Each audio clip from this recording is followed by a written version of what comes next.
Good morning, guys. Happy Sunday. So, um, I did a short regarding holding it in. So I just kind of wanted to recap and give a little bit more detail about holding it in. So oftentimes we have experienced things in our life. We've gone through situations or pain or, you know, even if we didn't go through things in our past life, even in your present, like you may experience pain in different areas of life. And I oftentimes, I decided to do this video because oftentimes I find so many people have said, well, I just let it go, like I just felt like I'll just leave it alone and it'll, I just gonna keep going on with life. It is what it is. I hear that frequently. It is what it is. It's just gonna happen. Like we go through things, but life has to keep going. So I just pushed it aside and, just kept going in life. Especially when you have traumatic experiences that happen. And that's important to understand.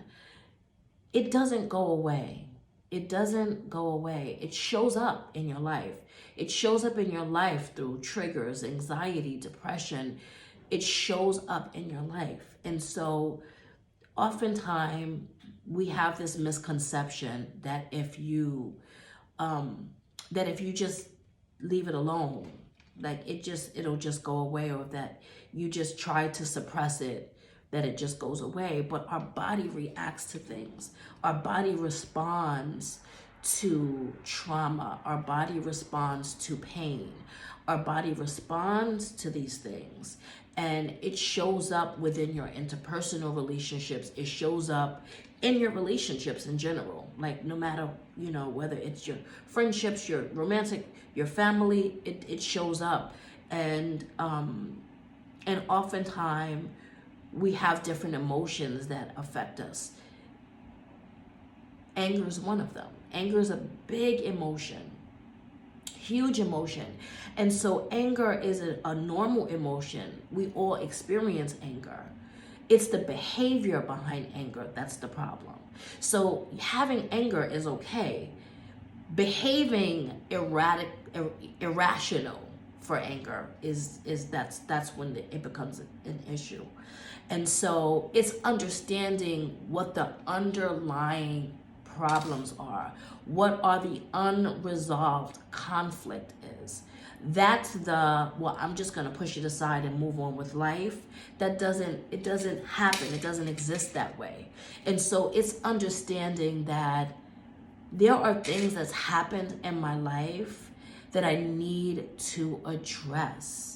I need to address these things because I need to understand how to unpack them, how to release them from my body so that I could live and step in my purpose and live my best life.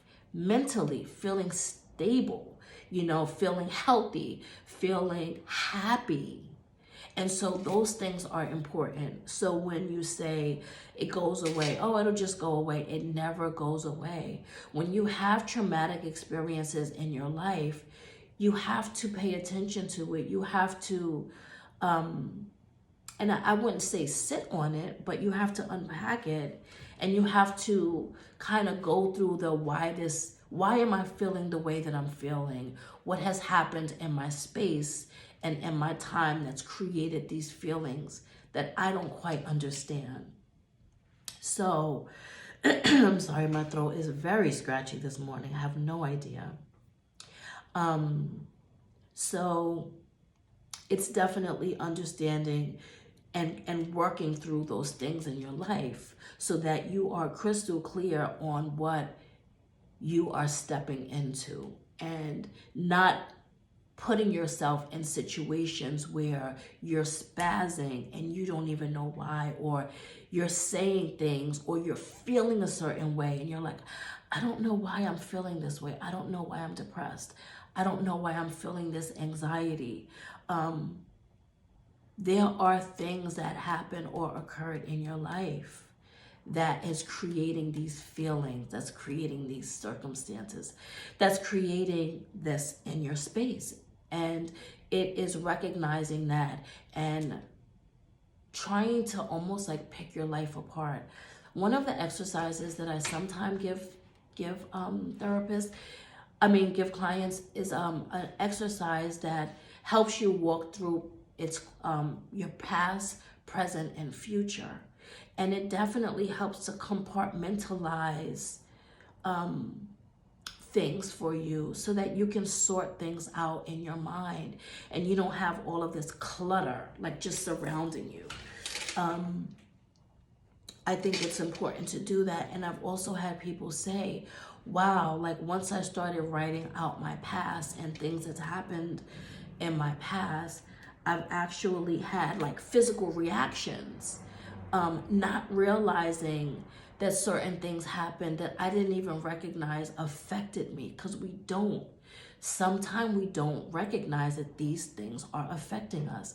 Sometimes we don't even know that it's still showing up in our lives, but it does. It shows up. It shows up. And it may not show up every day. It may show up intermittently, right? Someone may say something at work or in a new relationship or in a new friendship or whatever, and it may spark something in you and you don't quite understand why.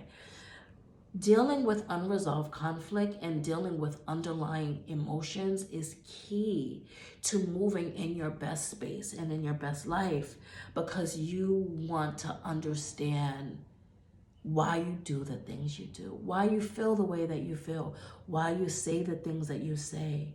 All of these things correlate with a lot of pain and a lot of things that we go through in our life. So please believe that you can't it just doesn't just go away. It doesn't just go away. It shows up in your life. And it may not show up in your life today. It may show up in your life tomorrow or next week or next month or in 5 years. Therapy is really, really, really important. There's such a misconception about therapy, but I think it's getting better in the world of therapy. I think a lot of people are starting to understand, some people have a therapist, like they have a primary care physician. You're not crazy, it's a good thing to be in therapy, because sometimes you just need a safe space to sort things out. Therapy is a safe space. I tell clients all the time, this is a safe space for you. If you don't have anyone else to talk to, this is a safe space. This goes nowhere. This is a safe space for you to address and talk about the things that you need to talk and address. So keep that in mind. Sort through your feelings and your conflicts and really sit down and unpack what has happened in your life and space. I hope that you have a wonderful Sunday and a wonderful rest of your week. Take care, and I'll see you on the next one.